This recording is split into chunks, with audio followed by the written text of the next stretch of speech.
Hello friends, स्वागत है आपके YouTube channel morning today target में। आज हम आपको पेपर 2 सीडीपी के प्रीवियस ईयर क्वेश्चन पेपर कराने वाले हैं। तो चैनल को सब्सक्राइब कर लीजिए ताकि आपको सारी क्लासेस मिलती रहे। आपके एग्ज़ाम में मात्र अब 2-3 दिन बचा है, तो ज़्यादा से ज़्यादा क्वेश्चन प्रैक्टिस कीजिए और सारी क्लासेस जितनी हो चुकी हैं अभी होने वाली है सारी रिवीजन करिएगा। आपका 100% निकल जाएगा। पास ही नहीं होंगे, आप अच्छे नंबर से पास हो सकते हैं। चलते हैं पहले क्वेश्चन पे। निम्नलिखित वर्णन को पढ़िए तथा कोहल वर्ग के नैतिक तर्कीय अवस्थाओं को पहचानिए। वर्णन: अंतःकरण के स्वचयनित नैतिक सिद्धांतों के द्वारा सही कार्य परिभाषित किया जा सकता है जो कानून एवं सामाजिक समझौते पर ध्यान दिए बिना संपूर्ण मानवता के लिए वैध होता है। नंबर 1 यांत्रिक उद्देश्य अभिन्यास, दूसरा है सामाजिक अनुबंधन अभिन्यास, तीसरा है सामाजिक क्रम व्यवस्था अभिन्यास, चौथा है सार्वभौमिक नैतिक सिद्धांत अभिन्यास। तो इसका राइट आंसर हो जाएगा फोर्थ ऑप्शन, करेक्ट ऑप्शन हो जाएगा सार्वभौमिक नैतिक सिद्धांत अभिन्यास। नेक्स्ट क्वेश्चन: निम्नलिखित में से कौन सा मूर्त क्रियात्मक अवस्था में प्रमुख कौशलों में से एक है? सजीवात्मक चिंतन, दूसरा है सुरक्षित रखने की योग्यता, तीसरा है परिकल्पित निगमनात्मक तर्क, चौथा ऑप्शन है द्वितीय वर्तुल प्रतिक्रियाएं। तो इसका राइट आंसर हो जाएगा दूसरा हो जाएगा सुरक्षित रखने की योग्यता मूर्त क्रियात्मक कौशल होता है। इसका राइट आंसर दूसरा करेक्ट हो जाएगा।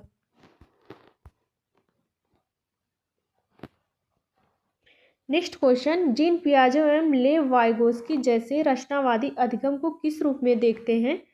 नंबर 1 कौशलों का अर्जन, दूसरा है प्रतिक्रियाओं का अनुबंधन, तीसरा है निष्क्रिय अभिव्यक्ति प्रक्रिया, चौथा ऑप्शन है सक्रिय वियोजन से अर्थ निर्माण की प्रक्रिया।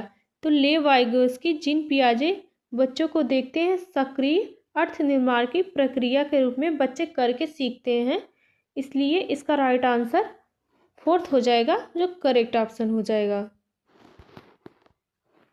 समाचार पत्रों से कहानियों एवं कथनों का चयन करना एवं प्रस्तुत करना जो पुरुष एवं महिलाओं दोनों को गैर परंपरागत भूमिकाओं में चित्रित करते हैं, निम्नलिखित में से किसके लिए प्रभावी रणनीति है? नंबर 1 लैंगिक जेंडर पक्षपात को बढ़ाने के लिए, दूसरा है लैंगिक जेंडर स्थिरता को बढ़ाने के लिए, तीसरा ऑप्शन है रूढ़िवादी लैंगिक जेंडर भूमिकाओं को प्रोत्साहन देने के लिए, चौथा ऑप्शन है लैंगिक जेंडर रूढ़ियों का सामना करने के लिए। इसका राइट आंसर फोर्थ हो जाएगा लैंगिक जेंडर रूढ़ियों का सामना करने के लिए।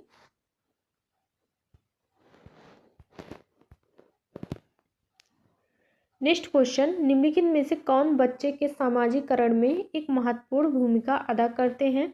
मीडिया, विद्यालय, परिवार, आस पड़ोस। तो इसका राइट आंसर फोर्थ हो जाएगा मीडिया, विद्यालय, परिवार, पास पड़ोस। ये सभी बच्चे के सामाजिकरण में एक महत्वपूर्ण भूमिका अदा करते हैं। इसका राइट आंसर फोर्थ हो जाएगा जो करेक्ट ऑप्शन हो जाएगा। नेक्स्ट क्वेश्चन: हार्वर्ड गार्डनर के बहुबुद्धि सिद्धांत के अनुसार निम्नलिखित विशेषताओं से युक्त एक व्यक्ति की बुद्धि को किस रूप से वर्गीकृत किया जा सकता है? तो दूसरों की मनोदशा, स्वभाव, प्रेरणा तथा अभिप्राय को उचित तरीके से पता लगाने एवं प्रतिक्रिया करने की योग्यता। तो नंबर 1 प्रकृतिवादी, दूसरा है अंतराव्यक्तित्व बुद्धि, तीसरा है अंतर्व्यक्तित्व बुद्धि, चौथा ऑप्शन है नैदानिक। तो इसका राइट आंसर हो जाएगा अंतर्व्यक्तित्व बुद्धि दूसरों की मनोदशा, स्वभाव, प्रेरणा तथा जानने के लिए होता है अंतर्व्यक्तित्व बुद्धि, और खुद के स्वभाव, मनोदशा जानने के लिए होता है अंतर्व्यक्तित्व बुद्धि। इसका राइट आंसर जो पूछा है तो तीसरा करेक्ट ऑप्शन हो जाएगा।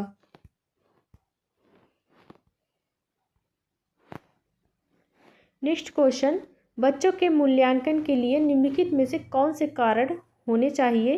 तो बच्चों को गैर उपलब्धि वाले, निम्न उपलब्धि वाले, औसत एवं उच्च उपलब्धि वाले के रूप में अलग करना चाहिए एवं नाम देना चाहिए। ये तो गलत हो जाएगा। दूसरा ऑप्शन है कक्षा में शिक्षण अधिगम प्रक्रियाओं में सुधार करना चाहिए, तो बिल्कुल करना चाहिए। दूसरा ऑप्शन है समय के साथ बच्चों में होने वाले अधिगम परिवर्तनों एवं प्रगति के बारे में पता लगाना चाहिए, ये भी सही हो जाएगा। चौथा ऑप्शन है बच्चे की क्षमताओं, संभावनाओं, सशक्त पक्षों एवं चुनौतीपूर्ण पक्षों के बारे में माता पिता के साथ चर्चा करना चाहिए, तो बिल्कुल करना चाहिए। तो इसका जहाँ जहाँ ए है काट दीजिए, आपका राइट आंसर निकल के आ जाएगा। तीसरा हो जाएगा जो करेक्ट ऑप्शन हो जाएगा, दूसरा तीसरा चौथा ऑप्शन आपका करेक्ट हो जाएगा। इसका राइट आंसर तीसरा हो जाएगा। नेक्स्ट क्वेश्चन, निम्नलिखित में से कौन सा प्रगतिशील शिक्षा की अवधारणा के बारे में प्रमुख है?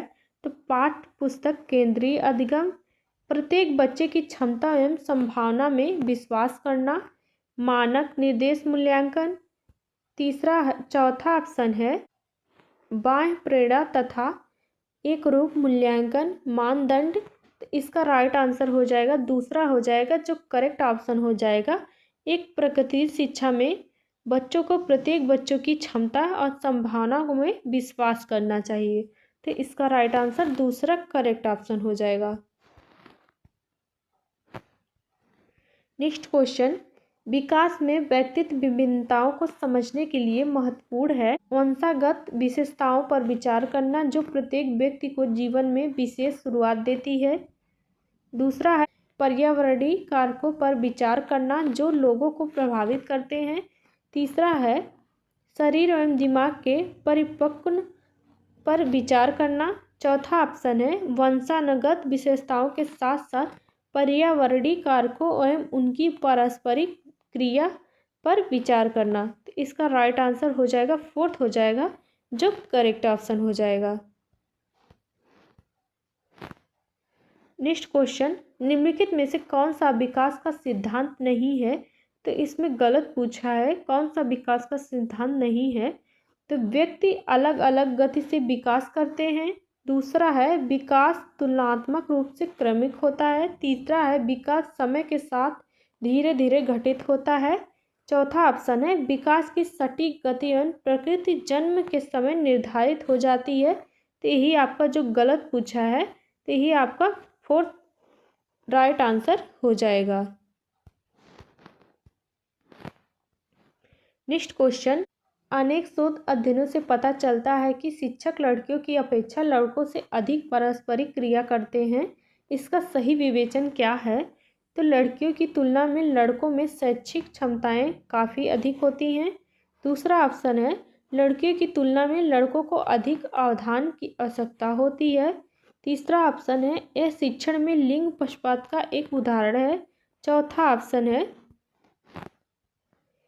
कक्षा में लड़कियों की तुलना में लड़कों को अधिक आसानी से नियंत्रित किया जा सकता है। तो इसका राइट आंसर हो जाएगा यह शिक्षण में लिंग पक्षपात का एक उदाहरण है। इसका राइट आंसर तीसरा करेक्ट हो जाएगा।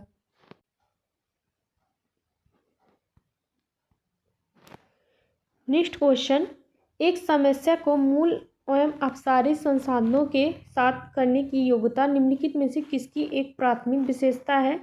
तो अहम केंद्रित बच्चों की, क्षतिग्रस्त बच्चों की, सृजनात्मक बच्चों की, अधिगम असक्षमता वाले बच्चों की। इसका राइट आंसर हो जाएगा तीसरा हो जाएगा सृजनात्मक बच्चों की। एक समस्या को अपसारी संसाधनों के साथ करने की योग्यता होती है, तो सृजनात्मक बच्चों की, जो अलग अलग तरीके से करते हैं।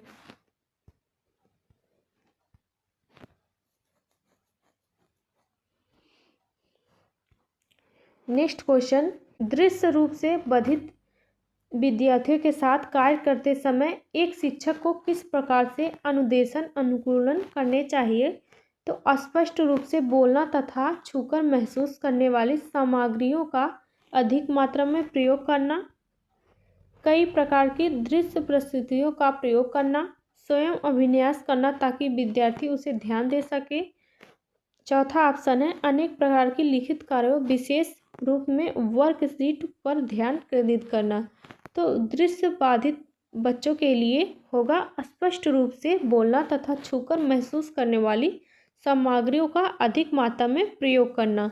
तो इसका राइट आंसर फर्स्ट हो जाएगा जो सही हो जाएगा।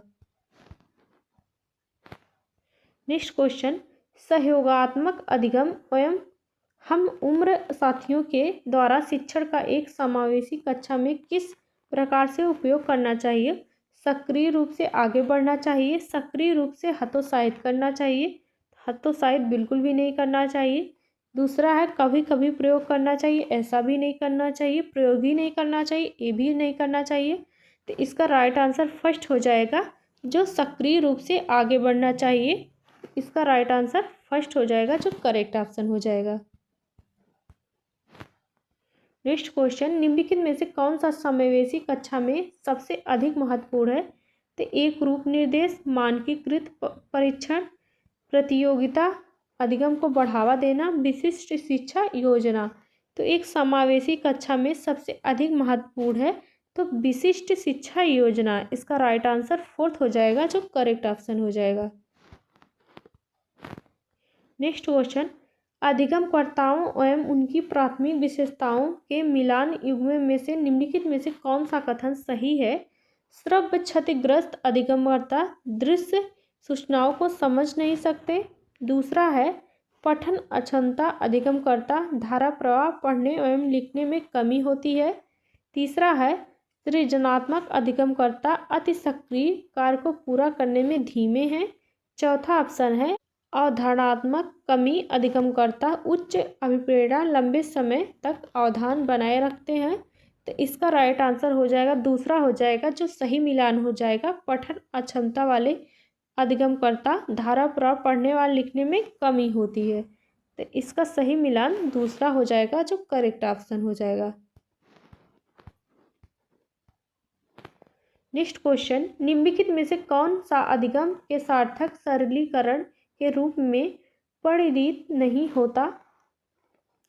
पहले से विद्यमान ज्ञान से नए ज्ञान को जोड़ना, दोहराने एवं स्मरण करने को बढ़ावा देना, उदाहरणों एवं गैर उदाहरणों का प्रयोग करना, एक समस्या पर अनेक तरीकों से विचार करने के लिए प्रोत्साहित करना। तो इसका राइट आंसर जो हो जाएगा दूसरा हो जाएगा जो गलत पूछा है। तो गलत हो जाएगा दोहराने एवं स्मरण करने को बढ़ावा देना। तो ऐसा नहीं करना चाहिए। तो इसका राइट आंसर दूसरा हो जाएगा जो करेक्ट ऑप्शन हो जाएगा। नेक्स्ट क्वेश्चन, निम्नलिखित में से कौन सा एक संरचनात्मक परिवेश के साथ अनुकूलन नहीं हो सकता? तो विद्यार्थियों को जटिल सार्थक एवं समस्या आधारित गतिविधियों में लगे रहने के लिए लगातार अवसर प्रदान करना। दूसरा है विद्यार्थी सहयोगात्मक तरीके से कार्य करते हैं तथा आपस में कार्य केंद्रित वार्ता में लगे रहने के लिए सहयोग दिया जाता है। तीसरा ऑप्शन है शिक्षक प्रमुख प्रकरणों के संबंध में विद्यार्थियों के विचारों एवं अनुभवों को प्राप्त करते हैं तथा उनके वर्तमान ज्ञान की पुनर्संरचना या विस्तृत करने के लिए शिक्षण अधिगम की योजना बनाते हैं। चौथा ऑप्शन है अध्यापक विशिष्ट सत्रवासन मूल्यांकन रणनीतियों को लागू करते हैं तथा प्रक्रियाओं के बजाय प्रदर्शन पर फीडबैक देते हैं। आपका जो गलत आंसर पूछा है तो गलत का हो जाएगा चौथा ऑप्शन हो जाएगा क्योंकि फीडबैक और प्रदर्शन नहीं करना है। इसका राइट आंसर फोर्थ हो जाएगा जो करेक्ट ऑप्शन हो जाएगा। एक शिक्षक को विद्यार्थियों को निर्धारित करने के लिए प्रोत्साहित करना चाहिए बजाय के अधिगम लक्ष्य प्रदर्शन लक्ष्य अधिगम लक्ष्य असफलता से बचने के लिए लक्ष्य अंक लेने के लिए लक्ष्य। चौथा ऑप्शन है अंक लेने के लिए लक्ष्य असफलता से बचने के लिए लक्ष्य। इसका राइट आंसर हो जाएगा अधिगम लक्ष्य प्रदर्शन लक्ष्य।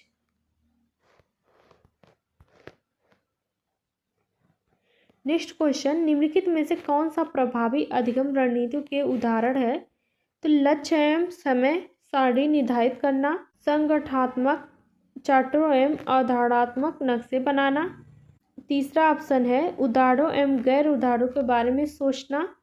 चौथा ऑप्शन है हम उम्र साथियों को समझना। चौथा ऑप्शन है स्वयं से प्रश्न करना। इसका राइट आंसर हो जाएगा जो चौथा ऑप्शन है। यहाँ पे सभी आंसर सही हैं। इनमें से कौन सा बाह्य अभिप्रेरणा का एक उदाहरण है? मैं अपना गृह कार्य करना पसंद करती हूँ क्योंकि यह बहुत आनंददायक है। दूसरा है, मैं बहुत अधिक सीखती हूँ जब मैं अपना गृह कार्य करती हूँ। तीसरा ऑप्शन है, गृह कार्य करने में मैं अपनी अवधारणाओं को अच्छी तरह से समझ पाती हूँ। चौथा ऑप्शन है, मैं अपना गृह कार्य पूरा करती हूँ क्योंकि शिक्षक प्रत्येक नियत कार्य के लिए हमें अंक देते हैं। तो इसका राइट आंसर फोर्थ ऑप्शन हो जाएगा, जो बाह्य प्रेरणा है। तो मैं अपना कार्य शिक्षक के प्रत्येक नियत से करती हूँ क्योंकि वह अंक देते हैं। तो यही आपका राइट आंसर हो जाएगा, जो करेक्ट ऑप्शन हो जाएगा। एक प्राथमिक कक्ष में एक शिक्षक को क्या करना चाहिए? केवल उदाहरण देने चाहिए, केवल गैर उदाहरण देने चाहिए, उदाहरण एवं गैर उदाहरण दोनों देने चाहिए, उदाहरण या गैर उदाहरण दोनों नहीं देने चाहिए। इसका राइट आंसर तीसरा हो जाएगा, जो करेक्ट ऑप्शन है, उदाहरण एवं गैर उदाहरण दोनों देने चाहिए। निम्नलिखित रणनीतियों में से कौन सी बच्चों में अर्थ निर्माण को बढ़ावा देती है? अन्वेषण एवं परिचर्चा, सूचनाओं को संचरण, दंडात्मक संसाधनों का प्रयोग करना, एक रूप एवं मानकीकृत परीक्षण। तो बच्चों की रणनीतियों में जो अर्थ निर्माण को बढ़ावा देती है वह है अन्वेषण एवं परिचर्चा करना। इसका राइट आंसर फर्स्ट हो जाएगा, करेक्ट ऑप्शन।